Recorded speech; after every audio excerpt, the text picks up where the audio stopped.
Hi everyone, it's Roger here from What's On at DisneyPlus.com. It's time for the weekly live Q&A, and this will be the last Q&A of the year. And because of that, I'm doing something a little bit different tonight. I am opening it up to all subscribers. You can all send in your questions. Doesn't mean necessarily I'm going to be able to get to answer them all, because it depends how busy I am. And you might also notice I'm a little bit early. I decided about half an hour ago, I thought, you know what, so I'm just going to go online early, because I had a feeling there's going to be a lot of questions, and I want to make sure I get through the Patreon and our YouTube channel members' questions as well as your live ones. So generally, I'll be jumping in and out between the pre-done questions from our Patreon and our YouTube channel members, of which you can become a member. Really help support the channel. And also, I'll be joining in with the live chat as well, seeing what's going on there. Obviously, with it being open to everyone, you do have to be a subscriber for a minimum amount of time just to try and stop spam. But also, you know, if there's anything inappropriate or anything like that, I will have to bring down the Thor's ham banner and, temporarily or completely suspend you. So just be aware of it. I might not be able to answer all your questions. If it's not Disney related or something I don't want to talk about, I might not necessarily pick it up.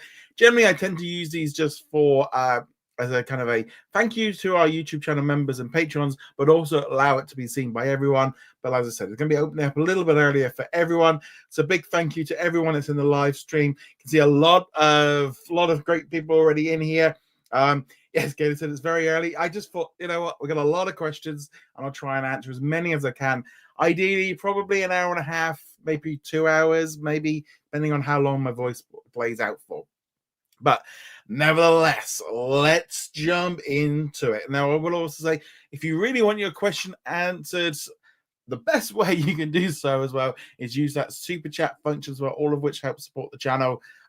If you do that, then you'll go straight to the top of the list. So I will just say that. Hope you've all had a fantastic Christmas, getting ready for New Year. So let's start off. So Keenan asked me, what are your predictions for Disney Plus in 2025? And I'd love to know your thoughts. Put some in the comments. I'll pull out some of them once I finish going through this.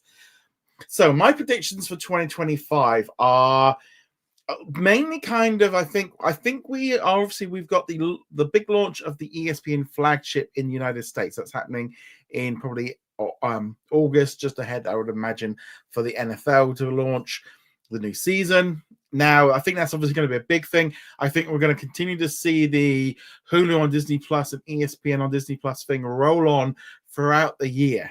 Now, as opposed to when I think the Hulu Disney Plus merge happens, I'm not entirely convinced it might necessarily happen in 2025. They might just start revving up the promotion of Hulu on Disney Plus, kind of get it more aware. I have started noticing that they are promoting it a little bit more on some of the trailers and posters and stuff that they're putting out. For, like, for example, Night Bitch, which came out on the Disney Plus and Hulu in the US on Friday. That is, and also like with Alien Romulus, they kind of have started promoting Hulu on Disney Plus a little bit more. So I think we're just going to see more of that, and more of the channels being added, those curated playlist kind of things, and just a lot of tweaking and organizing and just getting Disney Plus better. I think we've seen the hard part done with the launch of Hulu and ESPN on Disney Plus. Now it's a case of sorting things out, getting things better, and doing a lot of cool things with it. So that's my predictions for the US. Internationally, I think we are probably going to end up seeing the launch of Hulu on Disney Plus, possibly in other regions, maybe across here in Europe. I think that's probably going to happen because of some deals, for example, for some soccer in some Scandinavian countries. Also, the big launch of maybe the NBA deal. I believe that's going to kick in at the next season. So that might be something that they want to kick in on. So I wouldn't be surprised if we do that. The other big thing is I would not be at all surprised if the Star brand gets rebranded to Hulu internationally because of them selling off Star India, or kind of off, making off to its own separate company. I think that's something that we're going to see. So let's see what predictions we have got in here. Nothing so far, but I think I have there is also today I've slightly put a little bit longer slow-mo. So if you do put a comment, you might need to wait a little bit longer to be able to put a request in. This is, again, just to help with spam and just the amount of questions and stuff. Right. Moving on from there. Baba asked, should Disney add a special look section or collection for behind the scenes stuff that they post for their theatrical releases? I don't think so, because I genuinely think these special looks, they're only a temporary promotion. So they're only really there for a few weeks, and then generally Disney kick them off and get rid of them anyway. So I don't necessarily think they need a collection. Maybe they could chuck them into the extra section, but I imagine they're more of a promotion kind of thing. That's something that you need to have hanging around. Babak also asks, what do you think about Disney's making changes to Win or Lose and Hopper to avoid certain topics? Actually, there is another question I've had about Hoppers, which I'll do that one separately. So let's start off with Win or Lose. So if you're unaware, basically what's come about is apparently there was a transgender storyline in Win or Lose, the new series that's coming out in February on Disney Plus. It's been reported by THR that storyline has been removed, and the character's just been she's just a cis girl, and obviously a lot of upset from the people that worked on the show that was expecting it in there. The actress that was providing the voice, she's obviously upset about the decision, and there's generally a big portion of people online that don't really agree with Disney doing this and kind of, it's basically scaling back. And the reason for this really is Disney is trying to move back into the middle, trying to keep everybody happy, and therefore it is trying to avoid particular topics that are going to upset one portion of the audience. And yes, the ones on maybe on the left are a little bit upset that they seem to be moving back to it and kind of going away from the core values. And ultimately, this is you can't really come up with this pun any other way. It is a win or lose. It's not a win or lose situation for this. This is just a lose-lose situation as far as no matter which way they go, they were going to get some negativity on this. Either the left side was going to be upset with it or the right side was going to be upset if they left it. Either way, there was going to be a problem. And Iger is trying to get Disney out of this problem and trying to avoid these situations. Now, I do think what you're going to start seeing moving forward is this kind of stuff is probably going to get sort of scratched out way earlier in the process, way earlier in like the scripting and the brainstorming. This kind of stuff wouldn't go on. It's just that there's some programs and stuff that's already kind of long in development that they're having to make a change for. I think this is one of the reasons why the show got a couple months delay. Originally, it was supposed to come out last year and it didn't, and then it got delayed till this year, and then it's been delayed into next year. I think Disney are just trying not to upset anyone. I know there's a lot of people that are upset that they're not doing this storyline. I do question whether or not it was the right place to put the storyline in anyway. They've also done something similar with Moon Girl and Devil Dinosaur. I definitely feel that these stories need to be told, but the timing and where they need to be, I'm not entirely sure if it being in a show aimed at young children and kids and stuff is the right place. If it was in a teenage thing or something like that, I would have a very different view on it. But I think there's also, just looking at the comments that I've seen online about this change, there is a large amount of people that agree with Disney on this change. So I can see why they're doing it from a business point of view. I can see why both sides are unhappy, and I definitely feel myself sliding into the middle here, where I can kind of go, I get why they did it, and it's definitely a weird situation, and I think they've got to tread this line. Stories, and it has to be core to the story. The simple thing is, to me, is if they can take away a few lines and that completely gets rid of it all, it can't have been that deeper story in the show, and why was it in there? Who? I don't know. It's a very tricky situation for sure. I'm sure we're going to be seeing less of this kind of stuff in future shows, because Disney has lost billions of dollars in going too far to one side. And I think you can go either way. And I think trying to find the middle ground, and obviously as well, I do think the recent election in the US has highlighted that there is definitely a split in the United States. And I think that's very much globally. We're really seeing all over the place, kind of a shift back to the middle. And, audiences are voting with their wallets. We've seen Strange World. We saw Lightyear. And we saw Onwards. They all struggled with having content in there, which not everyone agreed with. And unfortunately, the money comes through, and that's how Disney looks at the audience. It's a very, very, very tricky situation. Like here, Babak says, I think Disney need content control so parents can hide content. I do think it would be good on Disney Plus to put in the option to hide particular shows or movies. I think that would be a really good thing. So maybe you just don't want your kid watching a show. You have more control over it. But again, there is that kind of counter argument of, with some of these shows, of who are they going to go with it on. Let's see what else here. Billy says they should not cut back on messages about the environment and climate change. Yeah, I should get in on that on there. Knoxwave did say that since Win or Lose started production during the Chapek area, and Pixar did what they had to do. I think also Pixar was, I would say, getting like maybe carried away with the idea that they could do whatever stories that they wanted, and what used to not fly they could do. And I think they've pushed maybe in some ways too much, and the audience has responded and going like, yeah, we don't want this in here. It is very, very tricky. So under that same question, Basil also said, should Disney have kept the environmental message in Hoppers? It's odd to see why they removed that, since the environment should be a concern to everyone. Now, I definitely feel with Hoppers. So this is a new film coming out in 2026. Did an article over the weekend. So apparently also Pixar got told to sort of tone down or downplay the environmental message in this one. And this is a bit odd, really, because the thing is with like climate change and eco is I do look at it a little bit like some of this stuff I don't quite get why it's considered political. I just think the idea of making the planet, have greener air, cleaner water, having less pollution, I don't really see that as being something that should be political. And my entire life has been, there's always been this thing of trying to be more eco. And I do agree with, large scales of stuff. Now, obviously, those go into political things of some people agree with it, some people don't, some people think it's a fake.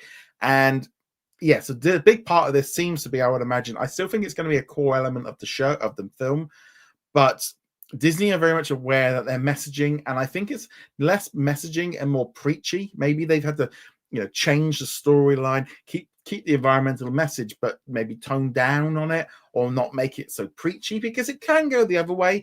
It can be a little bit, if you there's a line and we don't know where it was. Was the line too, had when they looked at it and go, we could just do with toning it down a little bit.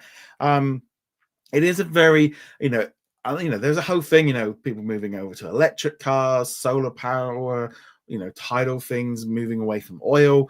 There's a lot of people that are in businesses that are making money off of still using fossil fuels. And then you've also got a lot of businesses as well that are trying to make money off of stuff that's eco-friendly. So there's definitely things to be gained, and different countries and stuff have different rules and stuff.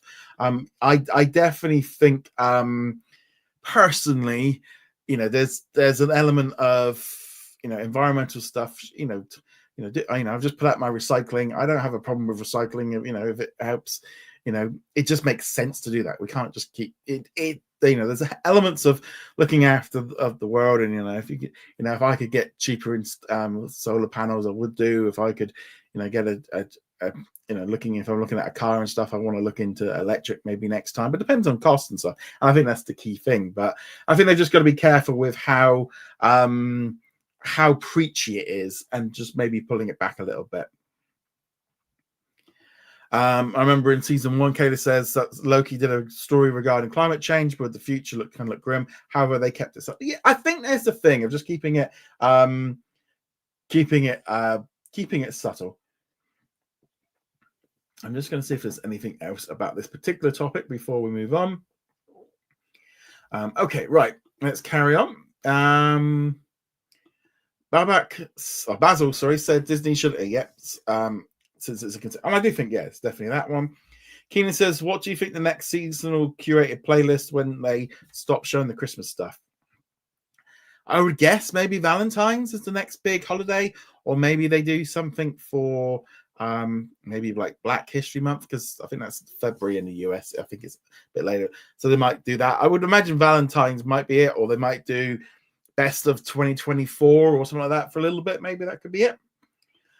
Miles says, could Marvel Studios utilize its Marvel animation division to create and produce animated superhero movies for theatrical releases? I mean, there's been word that, rumors floating around that they maybe are working on an animated film. The Spider-Man film has shown there is success for it.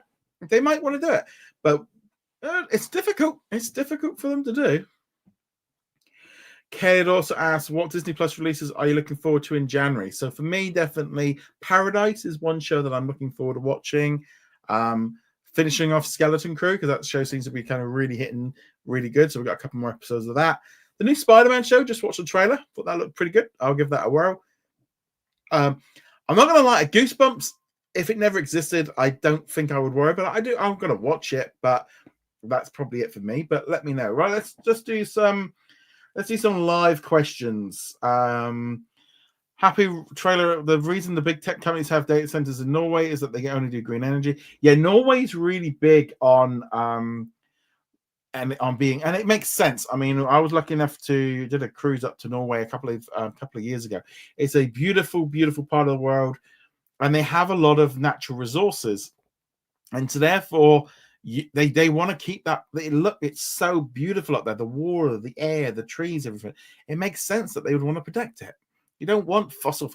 I mean, I remember being out in China like 20 years ago, going along the Yangtze River, and it was black, and your nose was just awful. And when I went back a few years ago to China, it was clean. If the air was clean, it was so different. And you start telling me that's got to be bad for us.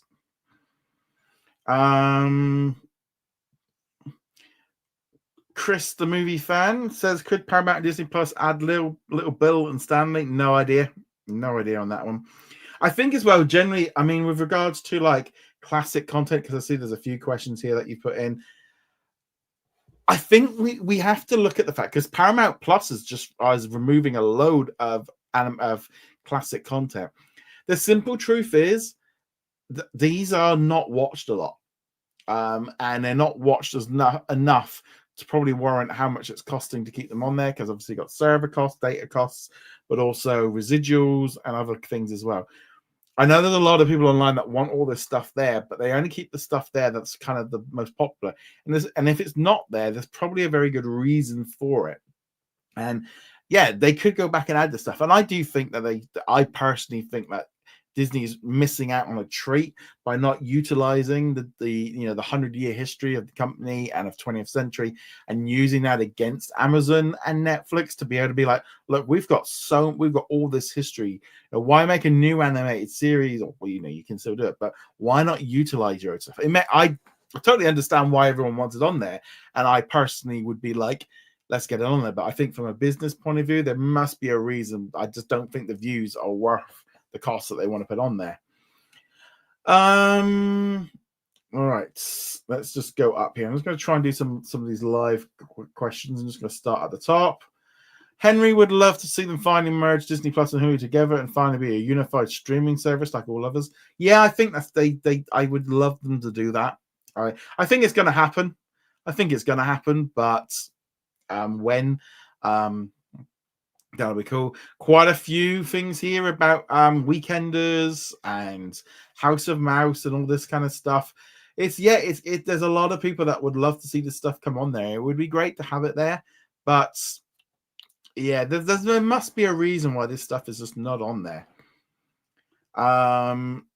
Henry says, please fix the continued watching feature. Max and Netflix both currently have it, so you can manually hear. Again, remember, I don't actually work for Disney. I'm just like you guys, a fan. It'd be good if they could. I think there's a lot of stuff that Disney Plus needs to fix to make the app more up. There's so much stuff that Netflix and Amazon and all the rest of it do much better than Disney Plus. And I'm hoping that when they've kind of, with a unified platform, that they can start moving in this direction and start making the big changes. And now that the bulk of it is in there, and they can start making little changes and stuff. Steve says WWE is coming to Netflix next week and AEW is coming to Max. Yeah, that's in the US. I'm looking forward to watching. I'm looking forward to being able to watch WWE on Netflix, because it's all in here in the UK. That's all going there. So I can watch all. Generally, now I always tend to watch the highlights on YouTube the day after, so I can click through it.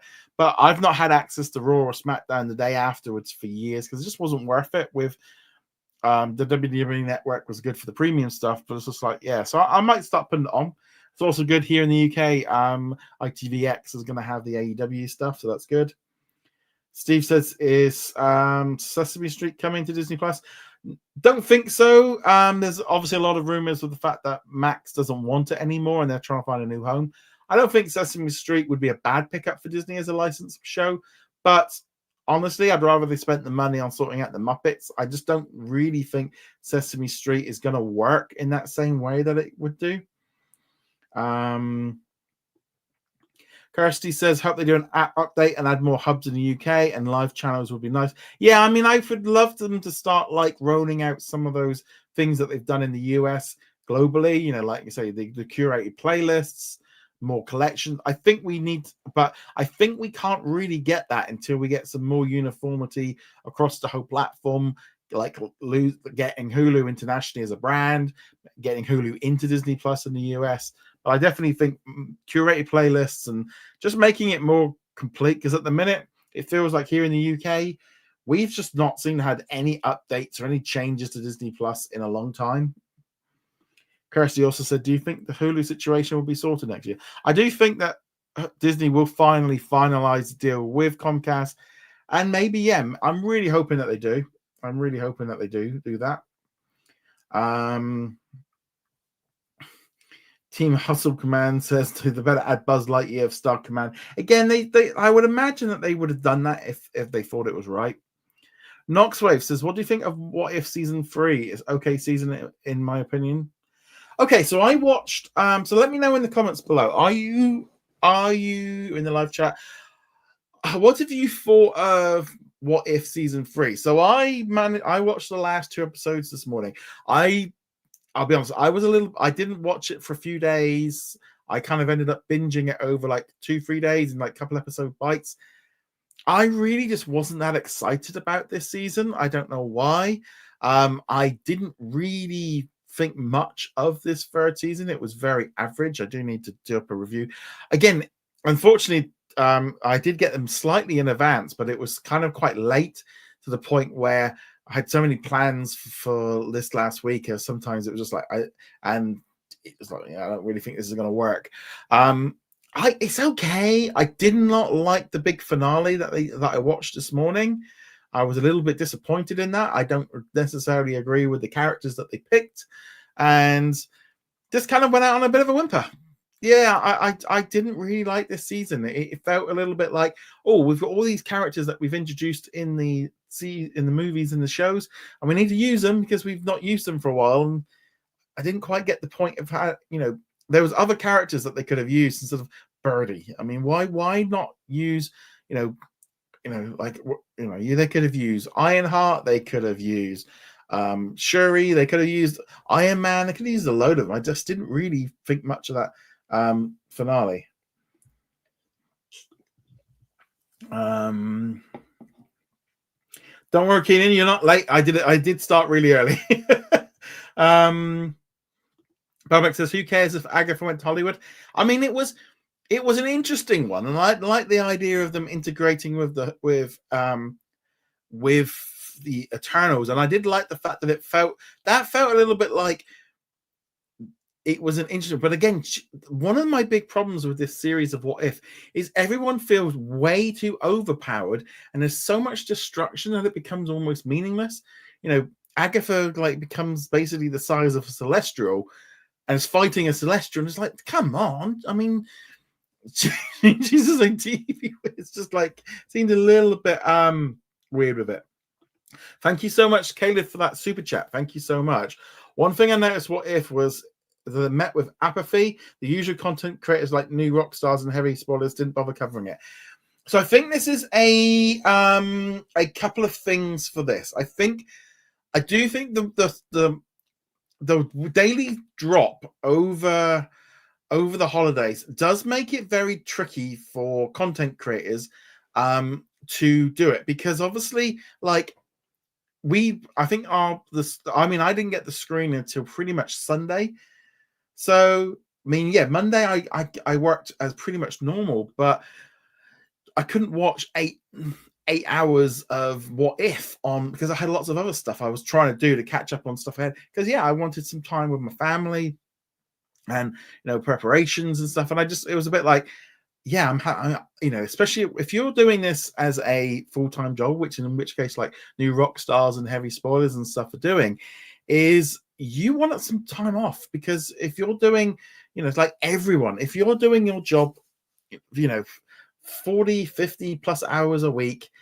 and it's Christmas, and you just want a bit of time off. So I think the slot that they put it out on does hinder. I think had we all got them, if we'd all got the previews maybe a week earlier, you might have seen a little bit more videos and stuff coming out that they could have filmed in advance, or like articles and stuff. But for me, it was a bit like I didn't watch What If on Christmas Eve, Christmas Day, Boxing Day. So that was at least 3 days in a run. I didn't do it. And then I tried catching up a little bit. I mean, that was only because my wife went back to work for 2 days. So I had 2 days where I could kind of watch a bit of it and try and catch up a bit. But at that point, there's no point trying to get all this review. I've already missed most of it. So do you think the schedule didn't help with that? I do think there's apathy. Doesn't seem to be any interest in this season at all. No, I think with it coming to the end, I think people are just not enjoying the show in the same way. The storyline, I don't think the stories were as good. I don't think the character choices were as good. It just feel like it just went out on a bit of everyone just went, checked out and was like, that doesn't matter. It's not important. I don't need to know about it.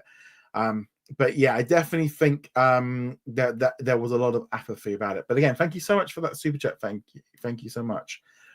Kirsty said, I surprised my children with tickets to Disneyland Paris for Christmas. We go early. If you've been, recommendations will be nice. Okay, that is fantastic for your kids. They are going to love it. My nephews went for the very first time a couple of months ago. I have been to Disneyland Paris on many occasions. I absolutely love it there. You say with tickets for Christmas, I would say depends when you're going. If you're going a little bit like January, February, March, it can be a bit cold. So make sure you've got your layers on. And by that means it should be a bit quieter to get around the parks. You can get around the parks a bit quicker. If you go in the summer, it can get pretty warm there. And obviously it's long days. The night, like if you go in June, the light, the fireworks and stuff are like 11 plus at night because it doesn't get dark till then. So therefore, that long days. Just take your time, if you've only got 2 days there, just know you are not going to be able, unless it's really bad weather, then you probably would be able to do everything. But don't try and do everything. Try and prioritize maybe what you would like, maybe what your kids are going to like, maybe less so than what you would like. They're not probably going to know what they like yet, because if they've not been, personally, like Big Thunder Mountain, Phantom Manor, Pirates of the Caribbean, It's a Small World. Those are classics that you'll want to do. Fireworks going off, getting ready for New Year's. We're getting loads of them going on. So that would be my main thing, is just try to think that you can't do them all. You can't do every attraction. Just try and enjoy it. Take your time. If it's their first time, they're going to get exhausted. Put in time to rest.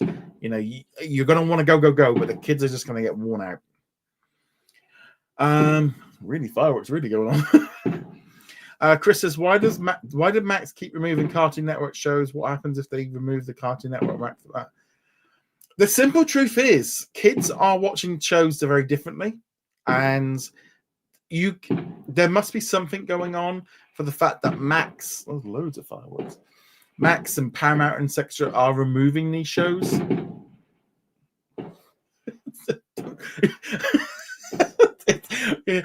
I think someone must be doing it in the back garden. There's certainly loads of them. Fireworks going off.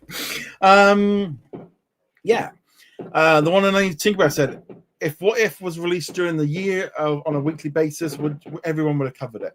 My dogs are starting to go bad now because of the fireworks. Come on and focus on me. Come on. There we go. There we go. I don't know why they were going off. Maybe it does seem a bit odd. I do think if What If was being released weekly, people might have covered it a little bit more. Maybe like that would have definitely have helped. But it also feels a bit like, especially in 2025, Marvel is shoving out as much stuff as they possibly can. Why did Win or Lose get delayed? Lots of issues. I think making sure Pixar was focused on Inside Out 2, that was the priority. I think people got moved off of that to get that ready. And obviously, well, there's been big change with the storylines and stuff that they've done. But I think just spreading it out, they really wanted to make sure Inside Out 2, and they all had enough time to make things better. Save Me says Mufasa made 321 million worldwide as of this weekend. Do you think people estimated last week how well it ended up going?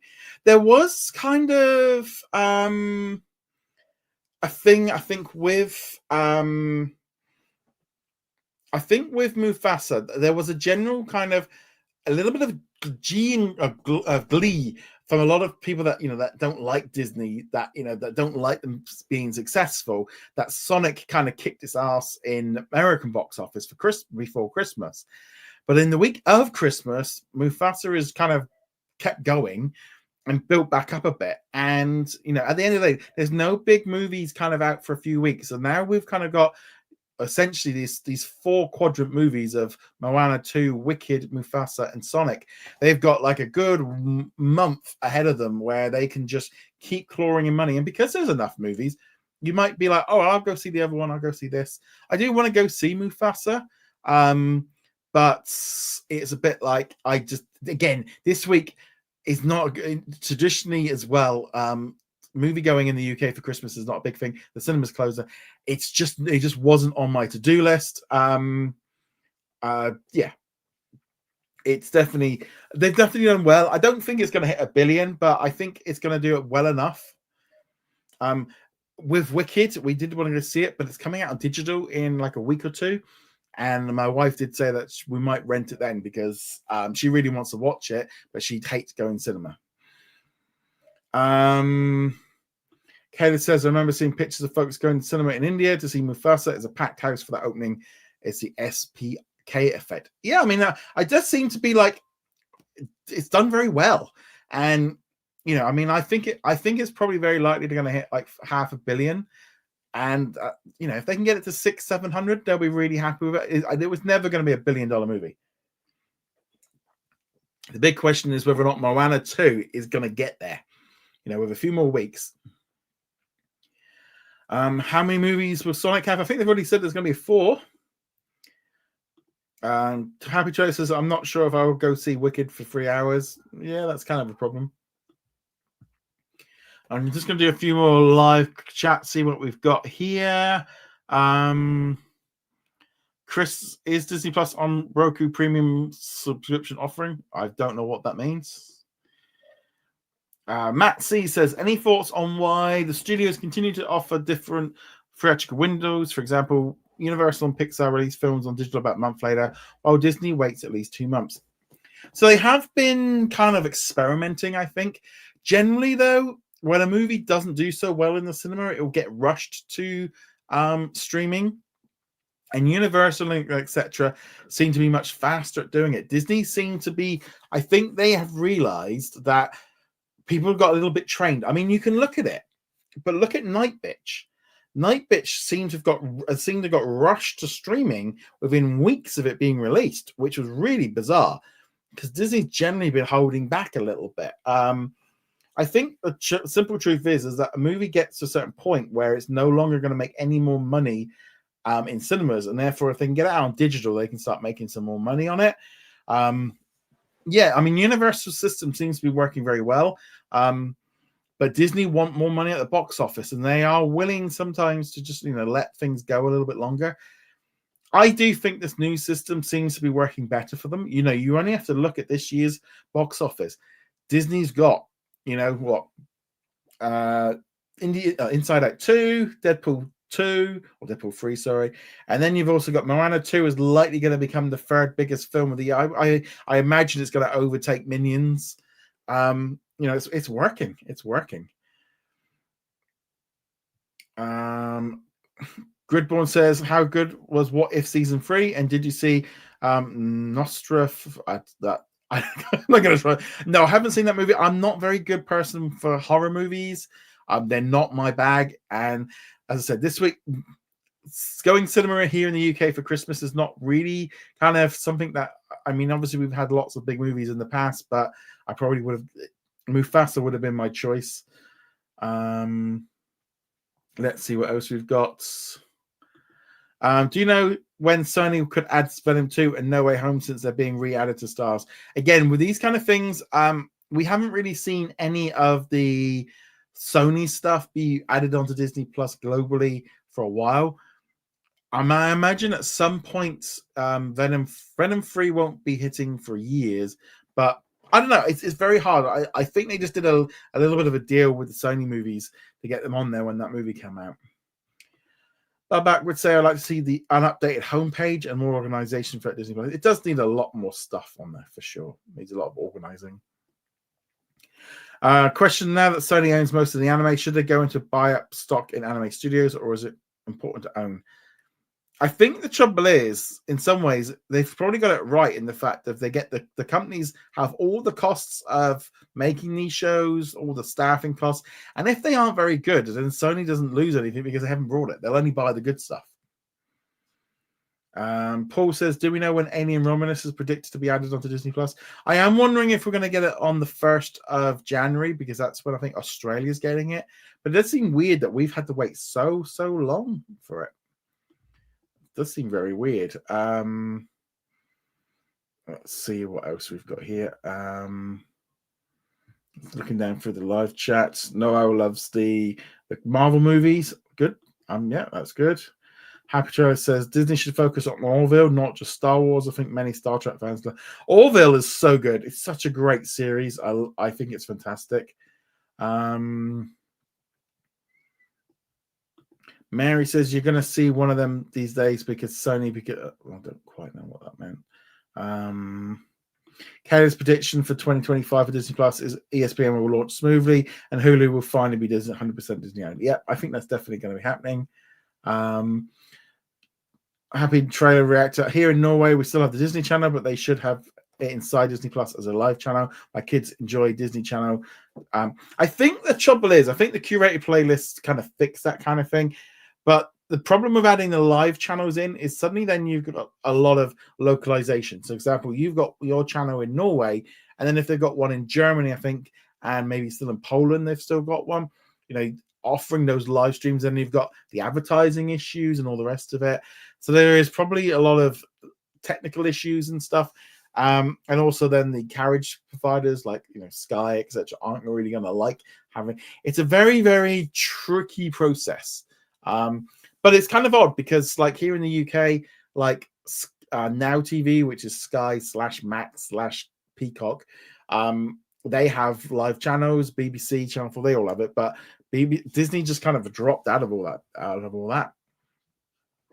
Hello, Susuna. Thank you very much for joining us. Babatronic says, what features do you think they'll add? I think they're just going to just keep building on what they've got and I think they just need to fix a lot of the issues they've got and just expand out, just bring stuff in from outside.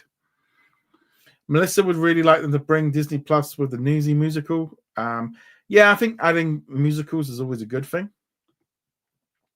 What's the most anticipated movie except Blumhouse Wolfman and holiday slasher film Heart Eyes? Those are the ones you're looking for. I can be honest, didn't know they exist. I'm not a big a horror movie fan.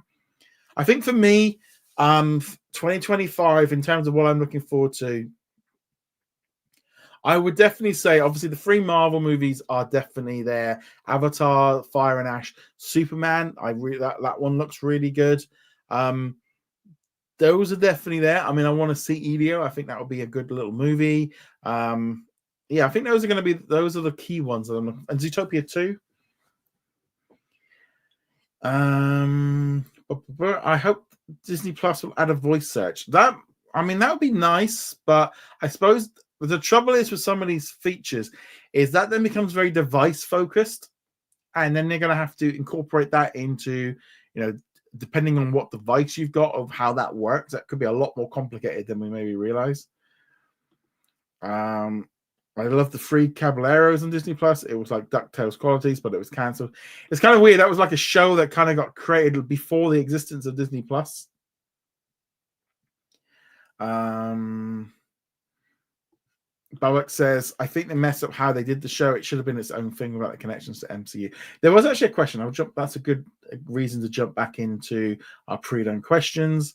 I definitely think that the trouble is with the What If show is by linking it to the MCU, it did limit them, but also it made it very much more expensive because essentially this show got kind of greenlit in an era where money was of no issue. So I think if they did What If now, they probably wouldn't do it the way they did it with all the voice actors and stuff, because that's got to be expensive. That's got to be an expensive thing, bringing all these actors in.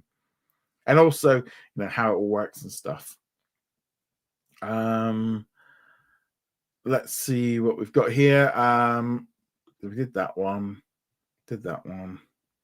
Babak says, do you think Disney will be more cautious with ABC's news than before? Now, obviously, in the United States, the political situation is going to be changing next month, and they obviously just paid out a big sum of money to Trump's, I think it's in Trump campaign or something. They are going to have to be more careful. He's threatening of stuff with licensing and stuff. I mean, I think they do need to be more in the middle line. I do find generally American news channels, I think I'm so used to the more like British style of it being very much like straight down the middle and no opinions. It doesn't never really feels, I think, like with Sky News or BBC or ITV, you don't tend to get opinions. It's just facts. And I kind of used to that. Whereas American ones, they does seem to be always a hint of just constantly having opinions thrown in with it. Tim says, with Family Guy returning to Warner Brothers Adult Swim, the new season's still going to be shown on Disney Plus internationally. Yes. And I think Adult Swim is only getting old shows, and it's non-exclusive. It's more Disney is more than happy to license out 20th Century Studios content, films or shows. They know that that's a money spinner. That's a good way of bringing in money. It's not core essential to Disney Plus. So Adult Swim won't be going anywhere. Sorry, not Adult Swim, Family Guy. This one was again, that was Babak's response to the question. Basil says, do you think that sequel of the Lion King live action would have worked better as a prequel? I think a sequel might have worked a little bit better because then you don't know what the story is. I think that's always the problem with prequels, is we know where the story's going. Kelly says, how was your Christmas weekend? It's been really nice. It's been not a lot of news, so I've been kind of catching up on a lot of stuff that I've needed to have done. Also, just watching a lot of movies, building a lot of Warhammer, spending time with my family. It's just been nice just to chill out, watch a load of movies and stuff. How was yours? That's the other thing. Miles says, if Disney launched 20th Century Animation as a standalone unit, like Disney Animation Pixar, could they be a suitable creative leader? Who could be a suitable creative leader to project a more mature orientated animated films? I don't think they're going to do animated films for adults. I think they know Disney knows how animation works, and also animated films for adults just don't work. They don't make any money. And that's the big problem. So I think they're just going to continue to be making stuff which fits within the branding that people are expecting from it. Bubbock says, now that we've had the streams for a few months, do you think that people are using them? Do you think Disney will add more? I think they'll add more if people are using them. I think they probably will continue to expand. It seems like a great feature just to have as the way of boosting up what you've got in there. I mean, I don't hear a lot of people talking about it, to be honest. But I think there's just not a lot of them at the minute. Robert Charling says, do you think that Disney airing 2 NFL games has hurt Disney's Christmas Day viewership numbers?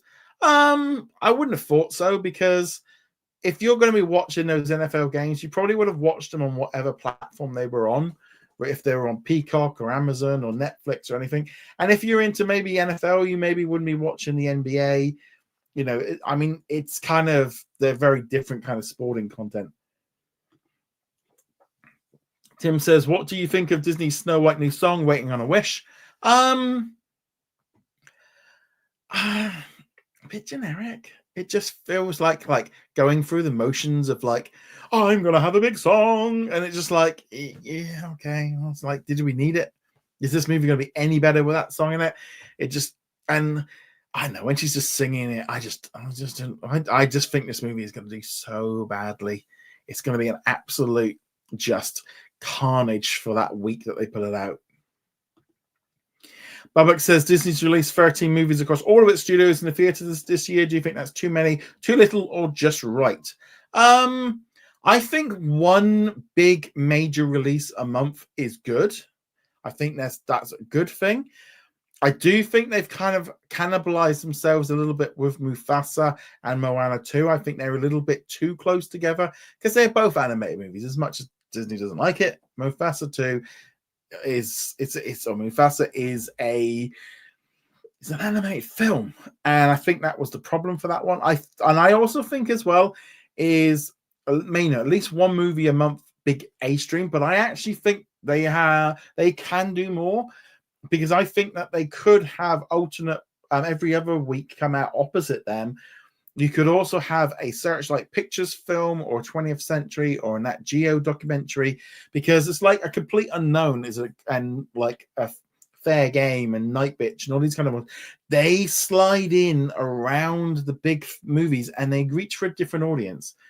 So if you've got a movie that's it's a romantic comedy, that is going to have a very different audience to Avatar: The Way of Water, that kind of thing. So I don't think I think you can do counter programming. And you can offer a horror movie and a Disney family movie. They are different audiences and therefore giving more choice.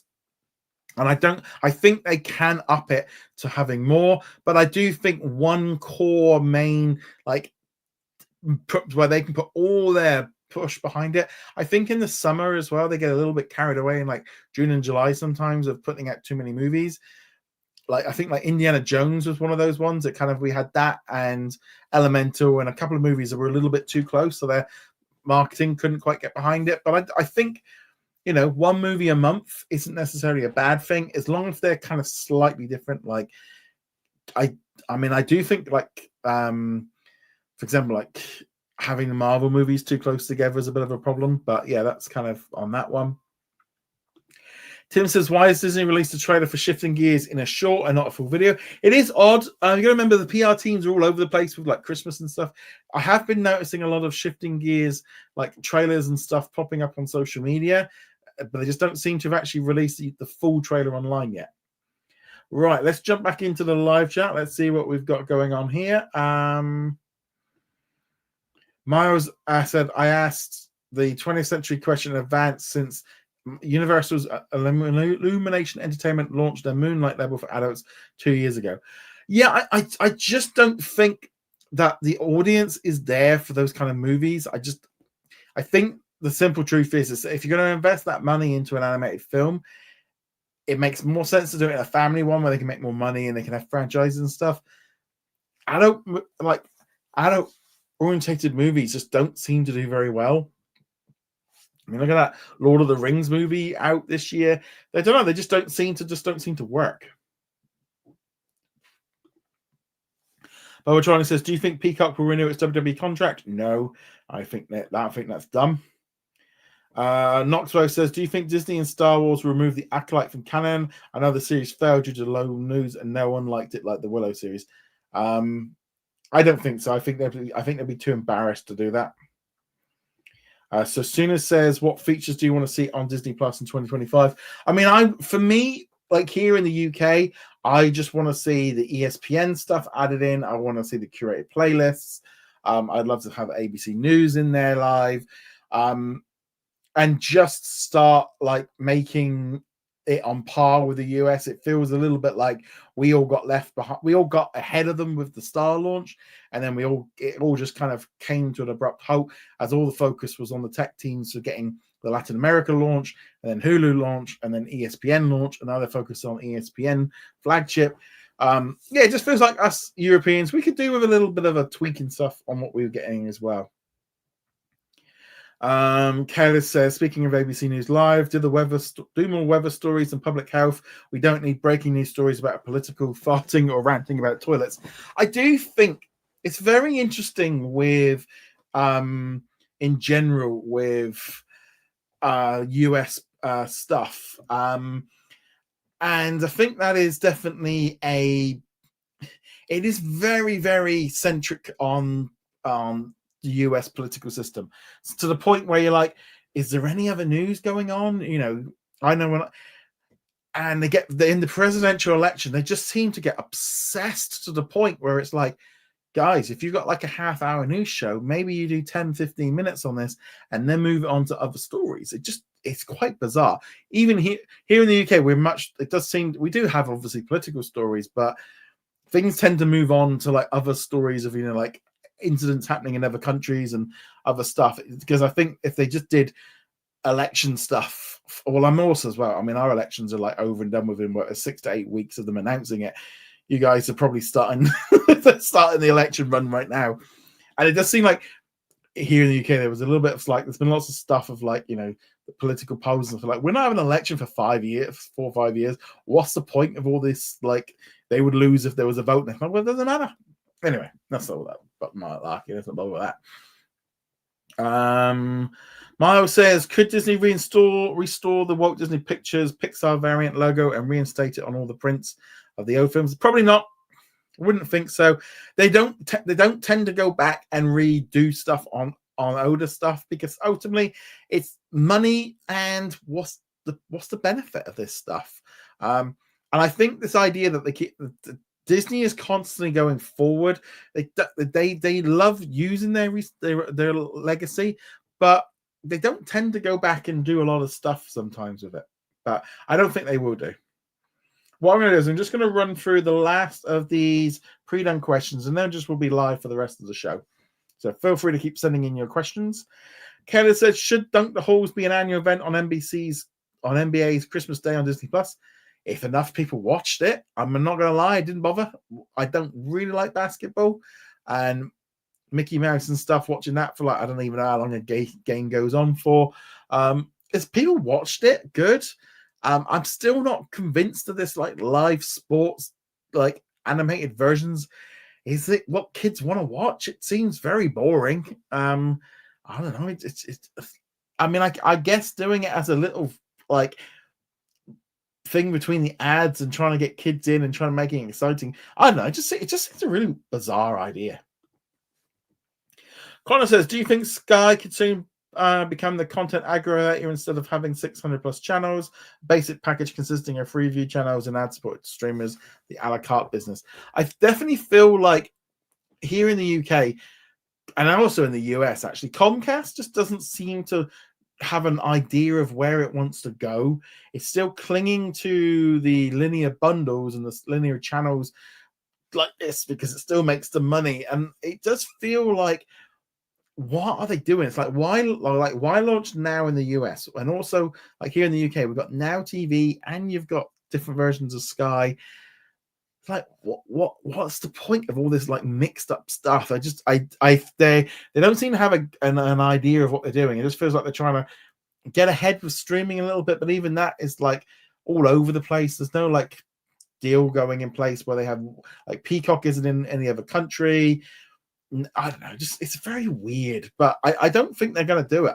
I think this content aggravates stuff. They've been trying to do it, I think, with their skyboxes.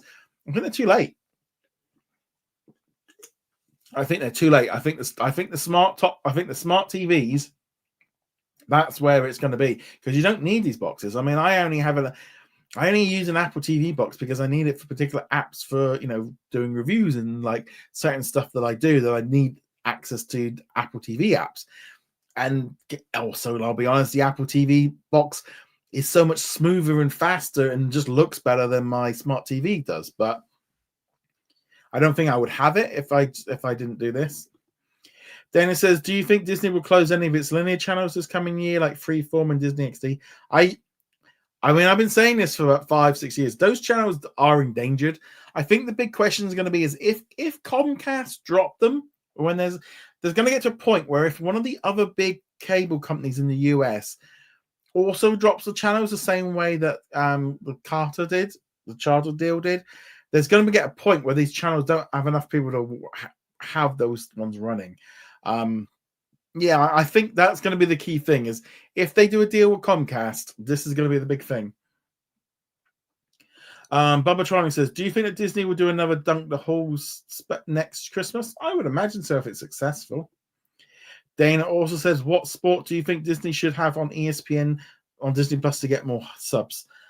Without a doubt, if it was in the US, I'm definitely going to be saying, American football, basketball, and baseball are going to be the big ones to kind of get people in on it. I definitely think, like, if they had Monday Night Football on Disney Plus as well, that would help. With obviously ABC and stuff. So I think that's the key one, is getting that in there would be the big one. International, and also, you could say the same thing for cricket in India, soccer here in the UK, American Aussie football down in Australia. Those, you're going to need some local sport, but again, it costs a lot of money. This is our last pre-done question, and we'll be live for the rest of the show. Matt says, what new show are you looking forward to from ABC or Fox coming out in 2025? With regards to the Fox stuff, I don't really. Fox is a bit of a weird one, because obviously those shows aren't on Disney Plus internationally. They're not, other than like Lone Star and some of the animated stuff. So we don't tend to get a lot of them. And a lot of these shows don't seem to even get released internationally. Quite often it's because they're just like rehashes of British shows or stuff like that. That Doc one that's coming up pretty soon, that looks pretty, I'd give that a go if that popped up on, Sky or something like that. But as far as the Fox side, ABC, for me, definitely Shifting Gears is one I want to watch. I want to watch High Potential. Now, I know it's out in the US already, but it's coming to the UK in a couple of weeks. That's one I want to watch. I think I'm just trying to think what else they've got coming up. ABC generally is, more Grey's Anatomy, that kind of thing. But let me know. Right, let's now jump back into the live. So now we're going to be on the live comments for the rest of the show. So big thank you to Derek for your super chat. Thank you very much for that, your continued support. Derek says, what DC needs to do next year? Happy New Year. Happy New Year to you. Hope you had a fantastic Christmas. So what do I think DC needs to do? Right. So if I was working with James Gunn right now, I'd be saying to him, give him a bit of a slap around the head and be like, right, Creature Commandos was not a good start. My big thing with DC is they so need a hard reboot, and Superman should be the hard reboot where they go, right, here we go. We're all in, all new. Everything's brand new. Everything's moving in a new direction. We're going to be creating a new DCU, and nothing before it existed. That will happen in a different multiverse. And Superman is the start. And let's get going. Drop the Peacemaker, or Peacekeeper, or if they needed to get that one out the way, maybe have held back Superman a little bit longer. I don't think starting it off with Creature Commandos was a good idea. I don't think doing all the Elseworld stuff as well, that's a good idea. I think they need to be much simpler. I know some comic book fans and stuff are like, we don't need everything simplified. Audiences do. Audiences need things simpler. And I think that's going to be I think this is going to be the downfall of the DCU, is I think they are making it too complicated from the get-go. And I think this is going to cause problems for them. I think they have really, making like James Gunn making his movie that was part of the DC thing, part of his, having some of the actors coming in. We don't know if the Batman is part of the DCU or not. And I think them doing Batman 2, and also they look like they've delayed the other Batman. It's like, what are you doing? Focus, concentrate, stop. I don't know, just really weird. The one thing I respect about James Gunn is not taking shots at Marvel or personally attacking Feige like Tony Khan. Yeah, well, I think James Gunn knows. Obviously, it's not his. It's not he. James Gunn could still be gone. If this all fails, James Gunn could be crawling back to Marvel in 3 years' time. Let's just be honest. Whereas Tony Khan doesn't really, his dad's giving him enough money, he doesn't need to. Though I do think for the Jaguars, they need to get Khan needs to concentrate on AEW and get out of the Jaguars need a whole new they need a whole new people working backstage. And I think can't be doing both jobs. I think he needs to focus on AEW and stop doing. That's my own thing as a Jaguar fan as well. Bubba Trolling says, do you think Disney will end Hulu Live? So for me, I definitely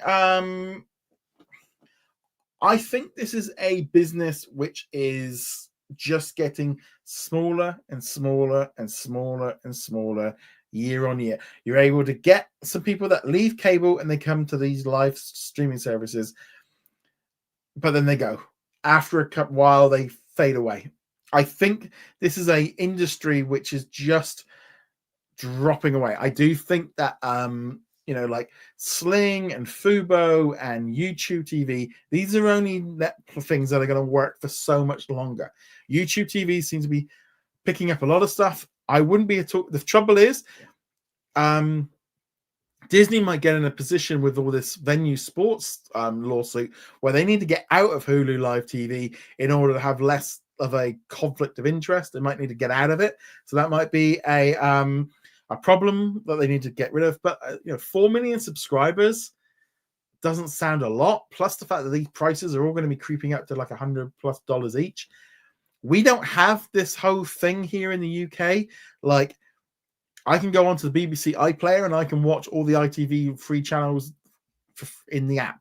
I can do the same on Channel 5. I can do the same on Channel 3. I can do the thing on Sky. So most of the live channels have got incorporated in. It's annoying as hell jumping between the apps when you want to flick between, Good Morning Britain and you want to go to BBC News. You have to go through all the different bits and pieces. It's a pain in the butt. But I'd rather do that than spend $100 on a free. I just don't see how Hulu Live TV can carry on much more. Happy Trailer says Superman did not screen well for the critics. We've got to remember, no one has seen Superman yet. The critics saw the teaser trailer. The movie isn't out till July. People might not necessarily see the movie until like a month or two before. So no critics have seen Man of Steel yet. Oh, so the new Superman movie. Chris says, could the Family Guy be rated 13 or a rated R? They could probably go for R. Because I think with that there, they have to keep it with what it is. Let's see here what we've got.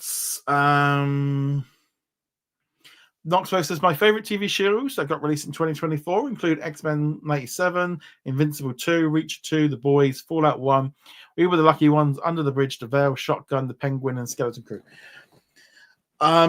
We Were the Lucky Ones was a fantastic show. Loved that. Was really, really good. Under the Bridge was good. I think it could have done with a few episodes less. It felt a little bit long. The Veil was really good. Shogun was good. I haven't got around to watching The Penguin. My plan is to watch that in the new year. I've got that now on Now TV. I did enjoy Reacher season 1. I haven't seen any of the ones from Amazon because I don't have an Amazon subscription at the minute. Batman, the Caped Crusader, Tomb Raider series, and Avatars. So what's your favorite shows of 2024? Definitely Shogun, Agatha. We Were the Lucky Ones was a good one. Just loved watching Black Doves on Netflix. That was really good. I enjoyed Slow Horses on Apple TV. I kind of like Brazic. That's a British comedy. I really like that one. Just trying to think. Oh, with Say Nothing, the new FX series that got released last month. That was really good. I enjoyed that one. Extraordinary season 2. That was good. Rivals. Rivals was really good. That was really good. So that's just off the top of my head. Melissa says, are they making more of The Walking Dead? I think so. I think that they're constantly making new spin-offs. I did notice on Now TV that they did have a few of the spin-offs like Daryl and that. I need to catch up on it. I've only watched the main show. I've watched every episode of the main core show because they were all on Disney Plus here in the UK, but I've not seen any of the spin-offs or prequels or anything. But we've got Now TV. I've got a good Christmas deal. After the new year, going to start kind of working my way through some of the Walking Dead spin-offs. But yeah, Just going to see if I missed any questions. Daryl says, in the future between 2025, will there be no increased prices to Disney Plus? Is water wet? I think, in all honesty, we have to get used to, just in general, streaming prices are probably going to increase annually for all of them. They might keep the ad-supported tier at a much lower rate, but the ad-free tier is probably going to have an annual increase in price. And I think we do have to just acknowledge that is going to happen. I do think Disney needs to work on how it does these annual price rises, because the way they've been doing it seems to cause a lot of confusion and a lot of repetitive things for nearly 6 months of the price going up, and then when they do the announcement for the next price rise, people are going, "Oh, we just paid up." I think they should actually do what Netflix does, is just going like, right, the price is going up on tomorrow, and just get it all done in one dust and get rid of it all. Keenan says it's hard to believe that tomorrow is the last day WWE Raw will be on airing on the network after 19 years. I suppose so. I mean, I never really had it on years. Mars says, what are your thoughts on the adaptation of West Side Story, specifically Rachel Zegler's performance? I did enjoy it. I thought it was okay. I thought she was good in it. I thought it was fine. A little bit long-winded, but yeah, I thought it was fine. I watched it when it got dropped onto Disney Plus a few years ago. Melissa says, how could they make the second one go on for like 3 hours? Because I just love Avatar. I think it's just a story. I think there's just so much story in Avatar that they do. Let's see what we've got here. Off topic, but not many people know that Frozen is from Norway. Arendelle is a city that's called Arendelle, close to my city, Stavanger. Stavanger, lovely place. Stavanger is a lovely city. Yeah, I think, yeah. I mean, I know, like with the Disney cruises, they do kind of incorporate the Norway characters and stuff into it, like Frozen. Kayla says it will get used to a while. I think primarily it's the fact that Netflix will pay a lot more. They're probably going to they'll probably save a fortune on not running the WWE network and being able to get it all onto Netflix. And I think they're going to be able to reach such a big audience on Netflix.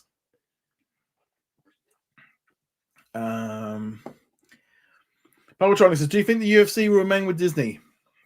I think ESPN, they're going to like it having there. They may do a deal where it goes on ESPN on Disney Plus to try and reach a bigger audience. But ESPN are going to have to pay some money to get hold of it. Yeah. Melissa says, how much money has Disney made? They are Scrooge McDuck. They have got bags of money. Bags and bags of money.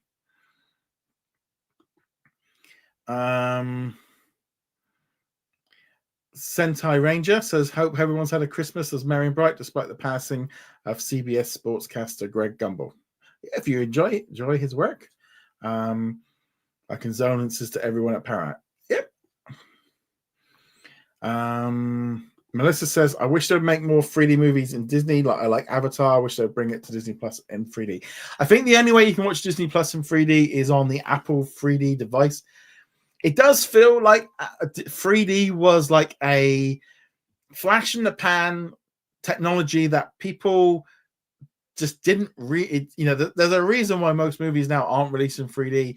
3D TVs never took off, and why it's not incorporated into Disney Plus is generally people don't like it. Not enough people. I always would rather go see a film in 2D than 3D. It's really cumbersome wearing 2 pairs of glasses. It's a bit fuzzy looking. It's just awkward. I don't think that I mean, with Avatar at least made sense, but a lot of them it just doesn't. I don't really see the point of it. Mara says, what are your specific thoughts on Paramount and Skydance merger, and specifically plans to revitalizes Paramount's animation Pixar to make it a legitimate competitor to Disney and Pixar? I do think more competition for Disney is fantastic. I think having a strong Paramount and a strong Warner Brothers and a strong Universal will make Disney movies better.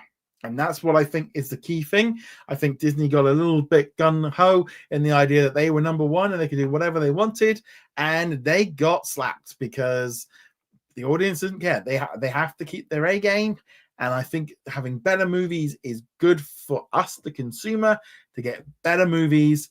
And also as well, there's no, just because you like Disney movies doesn't mean you can't like Universal movies. When I go to Disney World, I also go to Universal. You should be. This is the good thing. More competition is good, and I do think them pushing on it is a good idea. Sentai says, I love most aspects of the 2021 version, but I love this 1961 version more. I think a lot of people are like that with most like remakes and stuff. They kind of like it. Tiger Guy said, I got the ad tier of Netflix to watch WWE, and the odd thing is it seems like it doesn't have many ads at all. Yeah, funny you say that. I was talking with my in-laws this morning because I was just setting up their Netflix for the year, because I get them like a year subscription for Christmas so they can watch it with ads the whole year. That's their present, rather than getting them a jumper or something like that. And I said, when we're on the ads tier as well with Netflix, it's like, you get like 1 or 2 ads per movie. It's really not that bad. Nothing compared to the other streamers. It's really good. There's so many Americans in Norway due to oil and NATO. ESPN would be a smart inside Disney Plus. Yeah, I imagine it might happen there before anywhere else. Melissa says, how many more weeks till Moana 2 comes to Disney Plus? I wouldn't expect it maybe until March. I wouldn't. It's more. You're probably looking at 8 to 10 weeks. They are not going to rush it there. They're going to want to get as much money of this movie as possible. They're going to want to, in January, to be getting as much cash as possible, and then digital. Yeah, I wouldn't expect it for a while. Sentai says that he is hyped about shifting gears and the 3rd season of Celebrity Jeopardy. I'm also shifting all the TV shows like Jeopardy and stuff. We don't get them internationally. They're only for the US market only. Babak says, I don't understand why they started the DCU with an animated show instead of the live action. I don't know. It just seems very weird. Just seems weird. And Mario says, do you think Creature Commandos will air on Sky Atlantic or Sky Max? I do remember there being a bit of discussion. James Gunn was like, why is this not out there? Sky, they've just redone their deal, so that it might end up happening, but it does seem weird that we didn't get it.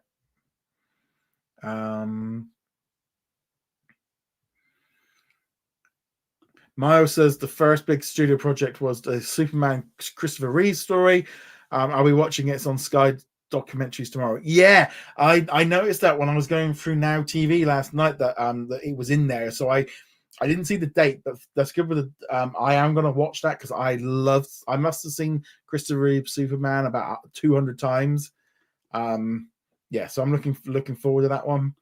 Raphael says, when I watched Man of Steel, I really wanted a sequel. Unfortunately, Henry never got that deserved trilogy. It would have been good. He was really good as Superman. I'm looking forward to seeing what he does with the Warhammer show. Lester says, Hulu is a breadwinner with a little bit of decent content that I would rather pay for that to watch all Disney content on Hulu for the future move. I think that's definitely the thing in the US is Hulu is the big boy, is the one that's got all that content in there that's been around for a long time. It is established. It has that brand recognition in the US. And I think this is why Disney's having to be very careful with how they integrate it into Disney Plus, because they don't want to lose that big thing. And I think the way they're doing it is just being very smart of getting it in there. Obviously, for those of us internationally, Hulu means nothing. It's meaningless. It doesn't have any brand value at all. So it's sometimes hard to envision it. But yeah, obviously in the US, Hulu is a huge, huge thing.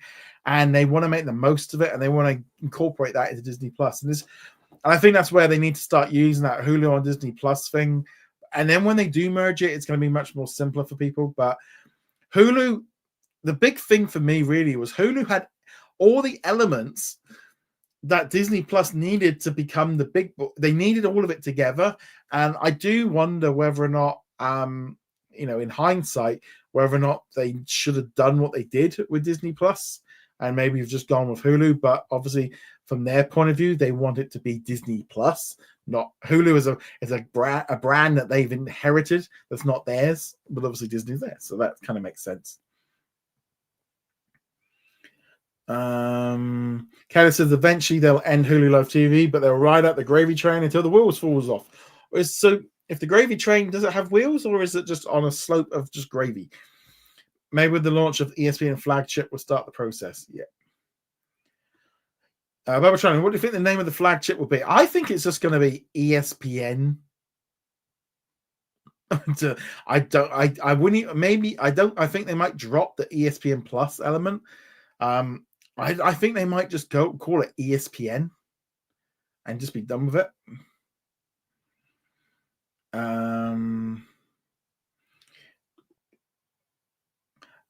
Amber Flynn. I don't get why does that always keep coming up in the front of things? I don't quite understand what that means. But can Disney make DC animation come to Disney Plus? They could make us deal with it if they wanted to. Warner Brothers will sell anything to anybody. But should Disney be spending money on DC stuff? They got Marvel. Myra says, when do you think the trailer for Ellen Pomeroy's new series, Good American Family, will be released? I imagine maybe only a few weeks before the show comes out. That looks like that's going to be a really interesting story. It'll be interesting as well to see Ellen playing somebody else, because I kind of only ever know her as Grey. So it'll be interesting to see how that kicks in.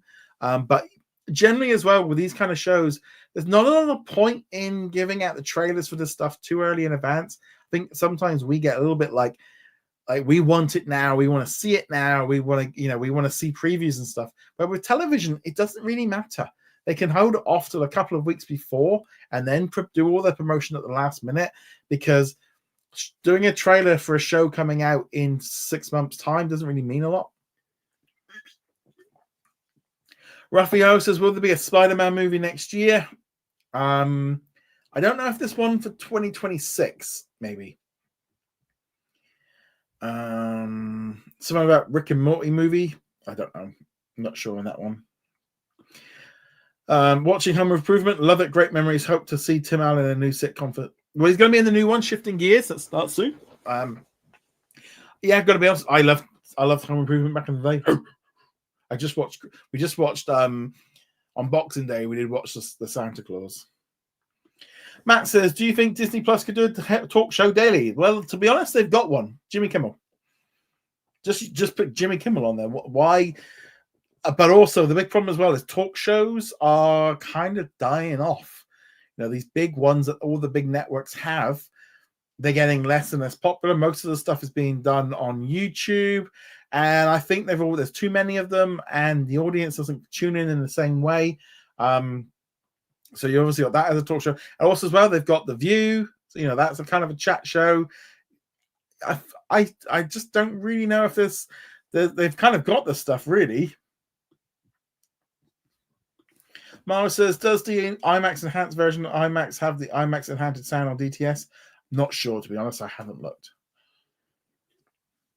Matt says, why is there more shows from Mexico on Disney Plus around the world? So generally,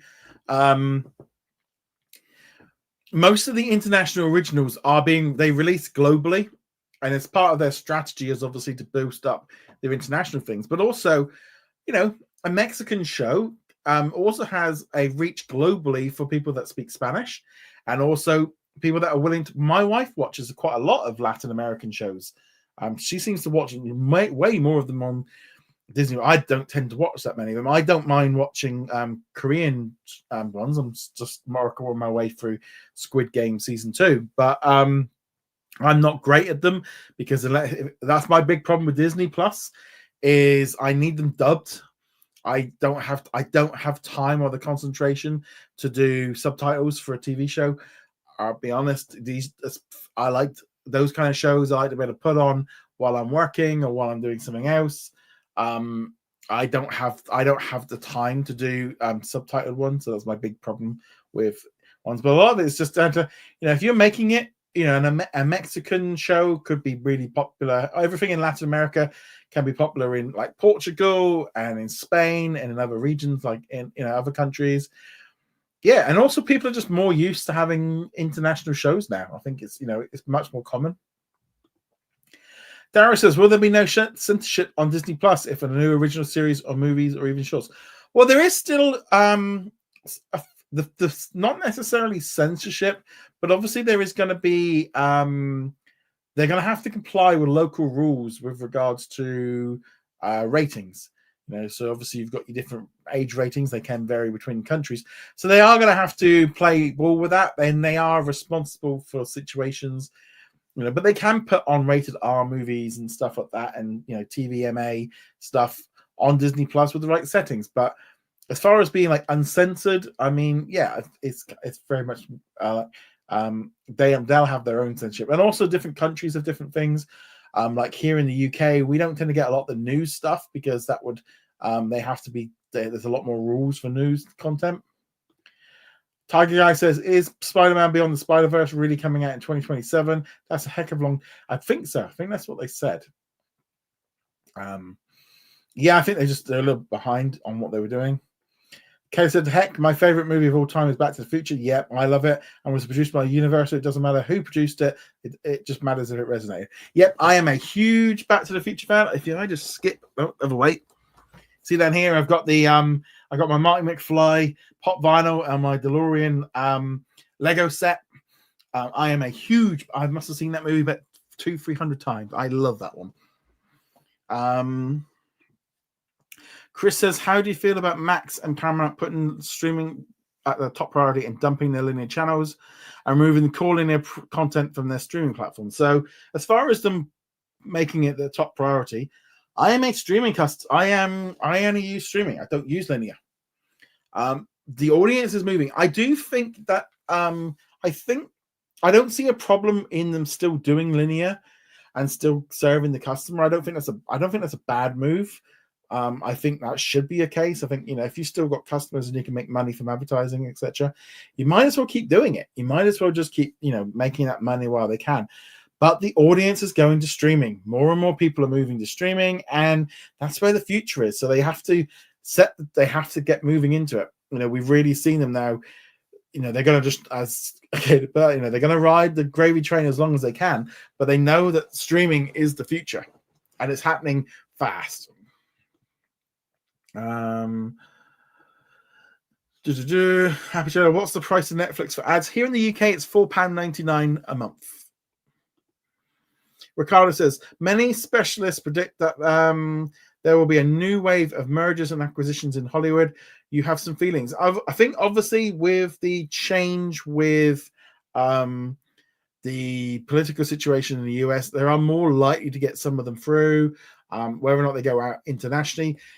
I don't think Disney is in a position right now where it wants to do any mergers. I don't think they're not in a financial situation. They're still trying to basically fix all the problems that came out of the 20th century purchase, and then we went into the pandemic. So they kind of they took on all this debt, and then they couldn't boost it. So they've been kind of sorting that problem out. So I don't think Disney's going to be in the acquisition land too much. Maybe the odd little thing here and there. I think Warner Brothers is going to get swallowed up by somebody, or it's going to get sold off into parts. I just don't see that studio staying as it is. I think they'll get stripped down. I think the fact that Paramount's just going through a merger, but they might end up teaming up with Comcast or something like that.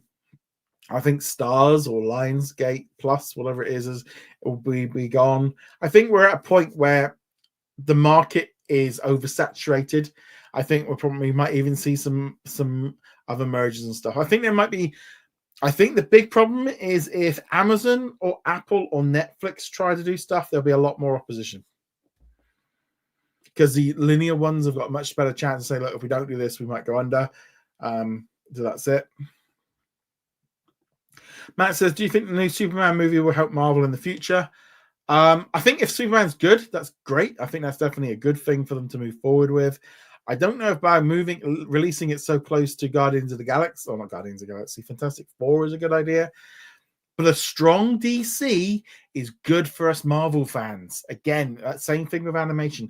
If DC are getting stronger and better, that's going to make Marvel stronger and better.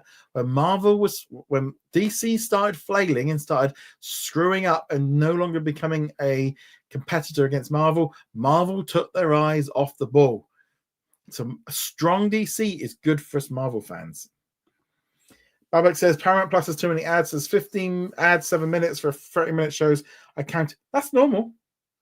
Maybe just growing up on like traditional linear television, in a 30-minute show, you would have 7 minutes of ad. You would only have 22 minutes of television. If you look back at shows like Friends and Big Bang Theory, they're only about 22 minutes long. 7 to 8 minutes per half an hour was the standard ads. Unfortunately, for the studios, is we all got used to the concept of not having ads, and now people are struggling with it. Chris says, can streaming services feature ad promos like Nickelodeon or something like that? I mean, I would imagine Disney doesn't really want to be running ads for Nickelodeon, but they do run like bumper ads before their shows and movies about their upcoming movie ones. They do that quite a bit. Okay, Moana 2 to be on physical media before it goes to Disney Plus. I think, to be honest, now I think they look at physical and Disney Plus like equal. I think it's digital and then it's the rest of it.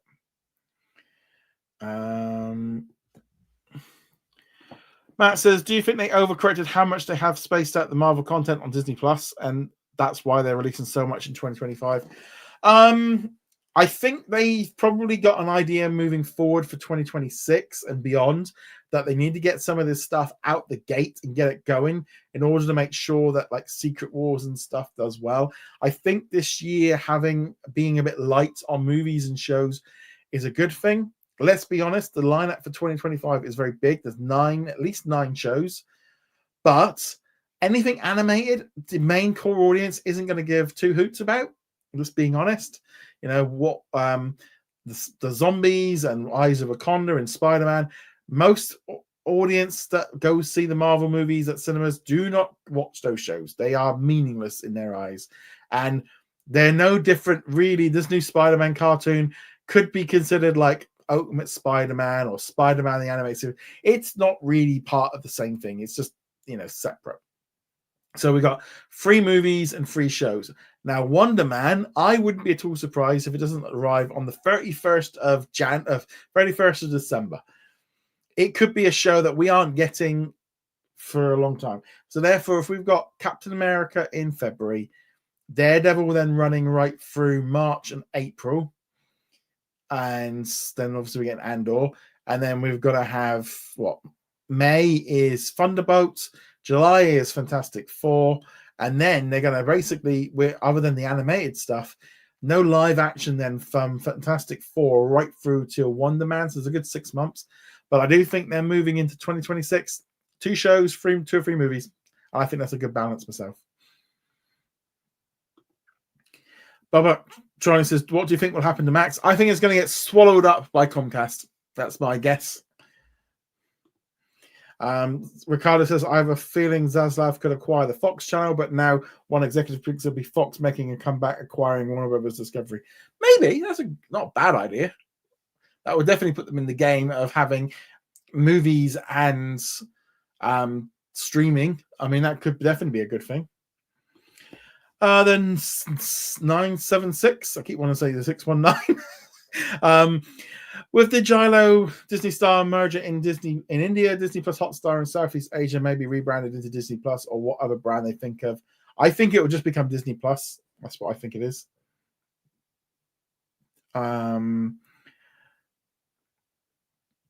Matt says, do you think we'll get a Skeleton Crew season 2? I think they very much have said it's a limited. I think if the ratings were good, the fact that we've not heard any press releases about how good it's done, but it might, I think just letting it be a one and done might be the best thing. But obviously it depends on where the story goes. If they wrap everything up in this one go, that might be for the best. And also they want to make less shows anyway. And if the trouble is again with Skeleton Crew is having kids involved, because this series was already made a couple of years ago. So those kids were already probably 2 years older than when they started filming it. Also, by the time they film it and get it out, they're going to be another 2 years older. They can't. That's the trouble with these kid shows. They don't really have that ability because they're just going to get older so much quicker. I think personally, just a one and done with this one's probably the best thing. But it might encourage them to do more single stories or stuff away from the Skywalkers, etc. Babak says, I think talk shows need some to air same time on streaming. You can always watch them on YouTube right away. I think they need to be streamed at the same time. Mara says, in relation to the changes to Win or Lose, do you think the decision was made mutually with the creators and Disney Entertainment? Yes and no. There has to be some agreement between them, but I do think if Disney turn around and go remove it, that's the end of it. At the end of the day, and if they go like, there's going to be some balancing act, but ultimately Disney are paying the checks. It's Disney's property. They could, if they were, and also, do these people want to continue working for Disney? Do they want to have a good job, a good career? You got to pick your battles sometimes, and they probably did have a lot of issues with it and arguments and stuff, but the bosses paid. They pay for it. Kelly says, you've been a member for 43 months. Thank you so much, Kelly. That's fantastic. Sometimes there's replacement scores on D+. I'm not quite sure what that's in relation to. Matt says, could we see more genre collections like sci-fi added in the US? I'm surprised it's not done already. We've kind of got it internationally. Thanks, Knoxwave. Hope you have a fantastic new year. Matt says, what is one TV show movie you'd like to see added on Disney+? I'm not going to lie, I just like House of Mouse added on it so no one can ask me about it forever. Because I've had 6 years of people asking every single day about that show. I just like it to be on there, just from that point of view. I'm not going to lie, there's not really, I can't think of a single show that I would be like, I want that on there so I can watch it again. Because all I am interested, me personally, I want to watch what's new. I want to watch the new shows. There's so much new stuff being released. I don't want to go back and watch something. If once I've seen it, I've seen it. I watch, there are certain movies and shows and stuff that mainly movies and stuff that I will rewatch. There's very few shows I've ever rewatched. Maybe like Seinfeld, Friends, Red Dwarf. There's not a lot. I tend to just watch things once and move on. There's so much to watch. Barbara Trying. So when do you think Disney will be renamed Star to Hulu? I imagine there's a bit of a problem. There might be the issue of the licensing of the brand and the changeover with Gyro Cinema of who owns, does this new corporation own Star, and then they're going to have to pay money to them from the Disney Plus. There's going to be some paper trail of some kind of financial thing, and also they might not want to. There might be a confusion factor. They might want to wait until they've done it in the US and then do it globally at the same time. So therefore, it's like an easier thing to do. There's that kind of thing might be an issue that they might do. Let's see what else we've got here in the live chats. Happy Trailer says, with so much success with Disney games, should Disney do cloud gaming inside Disney Plus like Indiana Jones and Star Wars? No.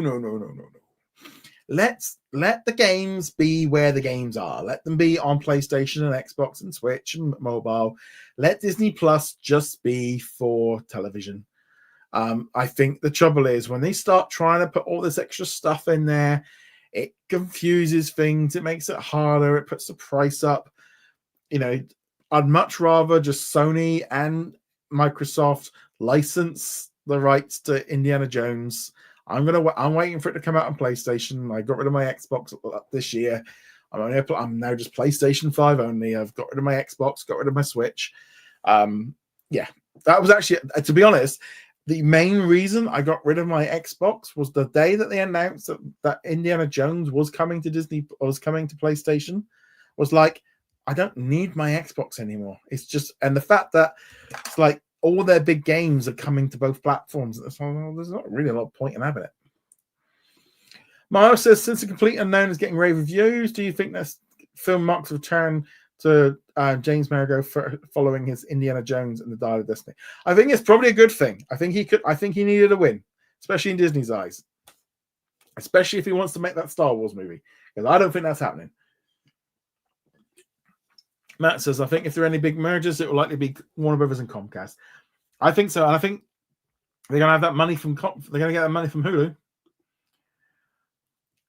Is Disney Plus bringing back Captain Jake and the Neverland Pirates to get a reboot or revival? Not heard a thing about that one. Maybe not. I would imagine the Peter Pan situation is getting copyright must be getting close to it soon. The thing I don't like with subscription is I start watching a show and the next week it's on a different service. Really? I think probably because I only tend to watch new stuff. I don't tend to go back and watch old stuff. Barbara Trolling says, I think that Peacock will have Discovery content if Comcast acquires. Yeah, I think that would definitely be it. Matt says, do you think we'll get a new Monsters at Work season? No, I think that show's done. I think that'll be done. That's right, says, hopefully House of Mouse in 2025, but I know it's not happening. Let's be honest, it's been, yeah. Miles says, in May of the year, the Rogers Take section was introduced at the end of each news article on the website. What prompted you to add it? Okay, so this is basically,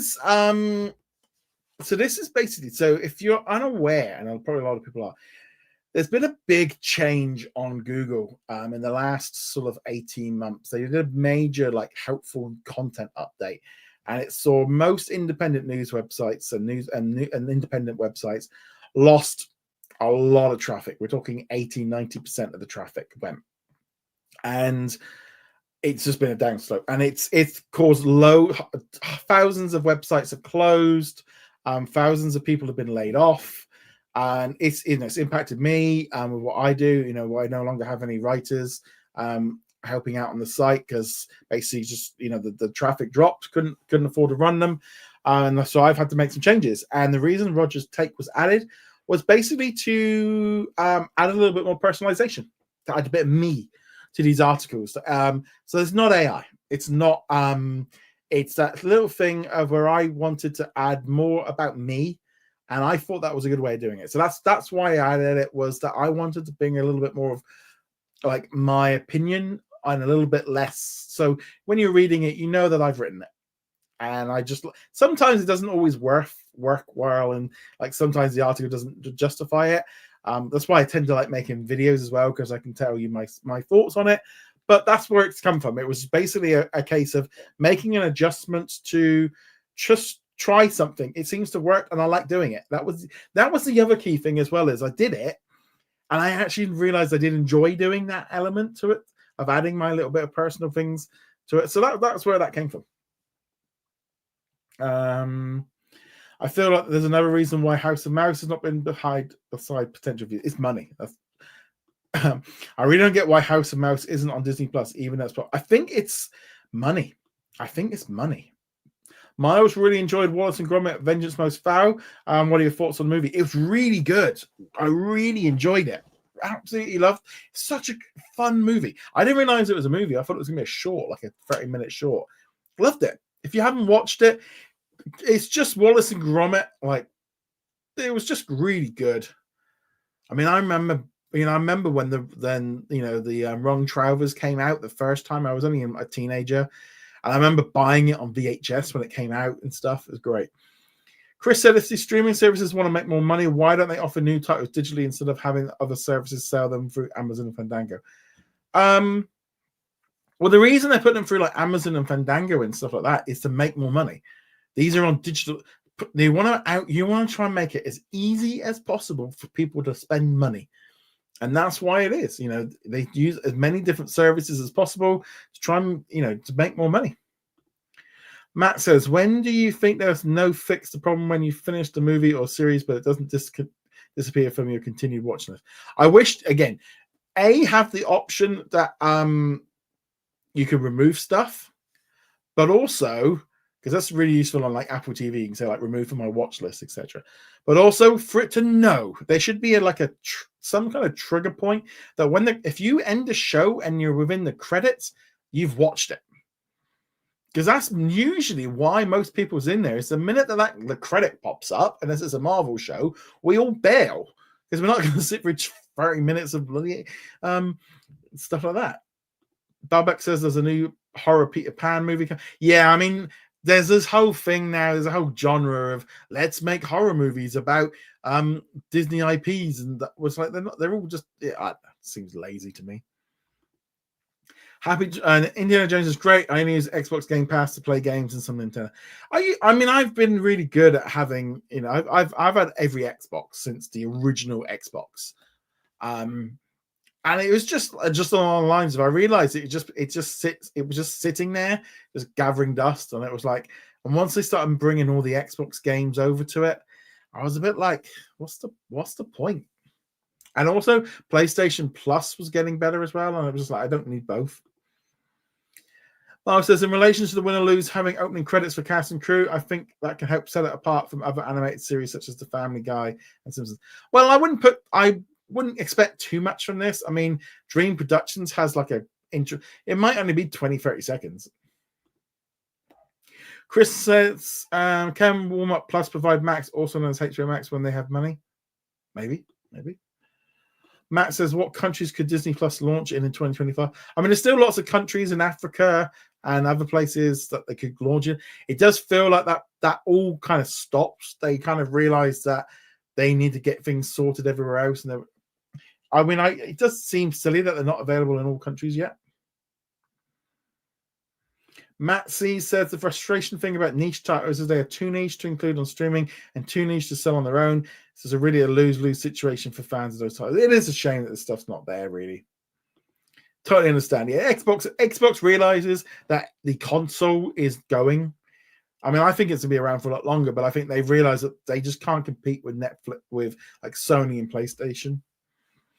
Miles says, do you think that the Universal CinemaCon in 25 will see the first projects from Illumination's Moonlight label? Maybe. I think probably like we're going to see like Superman and stuff will be there.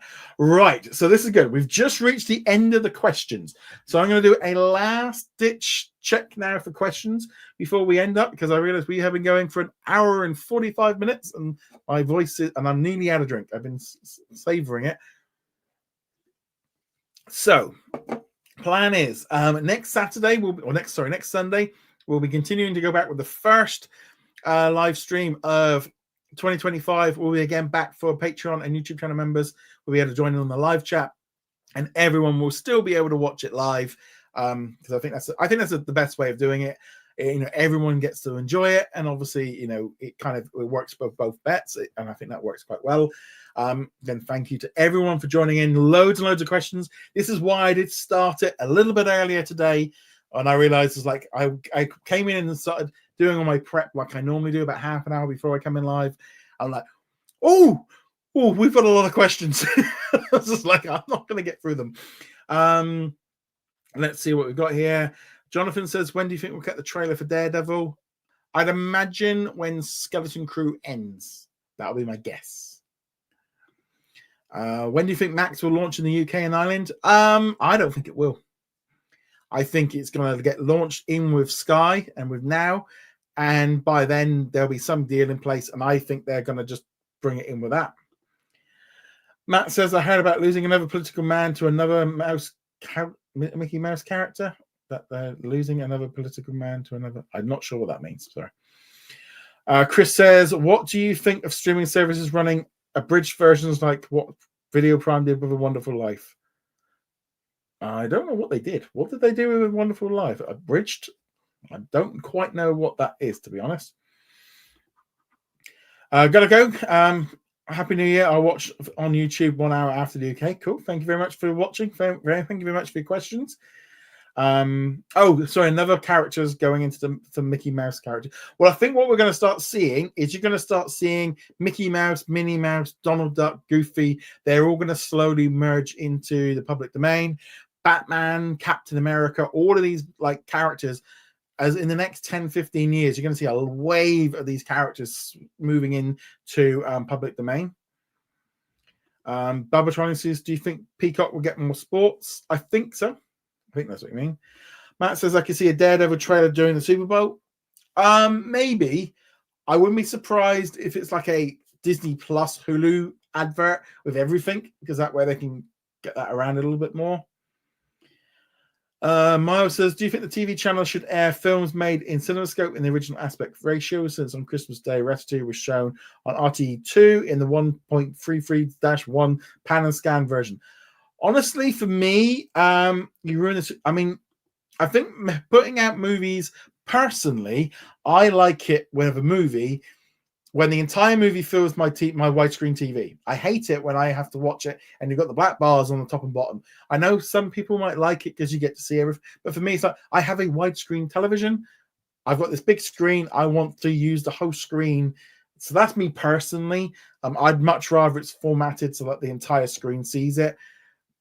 If you're that, I think having on like streaming or on digital and stuff, having the option to set it what you want is a good thing. But I think for broadcast television and your general use, I think having it as big as you can is the best thing. Jonathan says, have I seen the new Lion King? Not yet. It's because it's Christmas week. Just stuff going on. Just wasn't top priority for me. Chris says they took an entire scene out where they showed George what life would be like if he was never around. Oh, okay. Andrew says, I'm hoping more competent CEO will take over the entire Walt Disney Company. At this point, I wouldn't hold my breath. Well, he's not going for a few more years. And I think this whole thing about this idea that a new CEO is going to come in and do all the changes that you would do or what you would want to do, I think you're never going to be happy with whoever comes in, because you're applying what you think they should do and what they need to do for the business. There is little doubt that Iger has had to come in and really fix a lot of the problems. Now, I do think a lot of those problems were his doing because of what happened with Chapek, with the way that there was, the way that it moved on, reformatting everything, the way everything happened with the pandemic. I think Iger jumping when the pandemic hit, I think that was a mistake. And I think Iger's having to clean up what he's done. I think he's probably going to want to have a good few years of good news to make it feel like he's back, to restore his integrity. Will the Disney CEO will be mean like how Warner Brothers Discovery did? I think Zaslav is very different. Will there be a Deadpool 4? Not sure on that one. I think we're more likely maybe to see Deadpool just doing cameos. Let's see what else. I thought I saw somewhere that Wicked might come to Disney Plus, but I thought it's not. It's not. I mean, you'll see. I did an article on what's on Disney Plus. I think it was actually even the lead on the newsletter that went out this weekend. Of the simple truth is people ask that question because 99% of people do not know the difference between a Disney and a Warner Brothers and a Universal and a Lionsgate and a Sony. They don't care. They don't care at all. They don't know the difference, and therefore they will. That's why it is. Miles says, have you read Bob Iger's Ride of a Lifetime yet? Yeah, it's really good. It's a really good book. I definitely recommend it. What a new CEO should do is listen to the fans and their thoughts and opinions and suggestions into consideration. They should definitely consider it, but the simple truth is they are never going to be, whoever is in charge of any business can never 100% please the fans. It's a fool's errand. It never works. It doesn't. And also, what's best for fans might not be best for your pocket, for their pocket, and their pocket is what does the thing. Making stuff fans doesn't always mean it's the best thing for business. And I see the other day I literally was the amount of comments I was seeing, not necessarily on my articles, but just on social media as a whole, with some of the complaints about movies and shows and companies and stuff. And there really is a case of people that, don't look anything from the business point of view. And yeah, it's like, the idea of like Disney's CEO is suddenly going to come in and do everything that the fans want. That's not going to work. Following what the fans want is just going to bankrupt the company, because the fans all want different things and you're never going to please everybody. And as Matt C, it's about pleasing the shareholders. They have the ones that are coming in. Matt says, how many more seasons of Grey's Anatomy will they do? They'll do that until it's gone. No studio is expected to do what I think the trouble is, there is that element of like expectations and in some ways a little bit of, I wouldn't say like unrealistic expectations about what a company is going to do. Also, what a fan thinks is going to be different to what a typical average consumer. And that's the other thing as well is, we're seeing a lot of this with a lot of different stories over the last few weeks of the general audience thinks very, very differently to fans. Dana Walden is one of the candidates, and she could make history as the first company's female CEO. I think they're going to do two. I think we're going to see Dana and was it Josh, and I think Bob's going to stay on as chairman. On that note, guys, I'm going to pretty much, I think, wrap up here as we've been an hour and 50 minutes. Again, a big thank you to everyone for joining in. Thank you so much to Caleb and Derek for your super chats. Thank you for everyone for being a YouTube member and a Patreon this year. Big thank you to everyone joining live in the live chat. If you've enjoyed it, consider becoming a YouTube channel member from as little as $2 a month. Really helps. And also, again, hope you've all had a fantastic Christmas, fantastic Hanukkah, whichever holidays you celebrate. And obviously, hope you have a fantastic New Year this coming weekend. Or I'll say weekend. I don't even know what day it is. But on that note, guys, thank you very much. And I shall see you guys soon. Laters. Ta-da.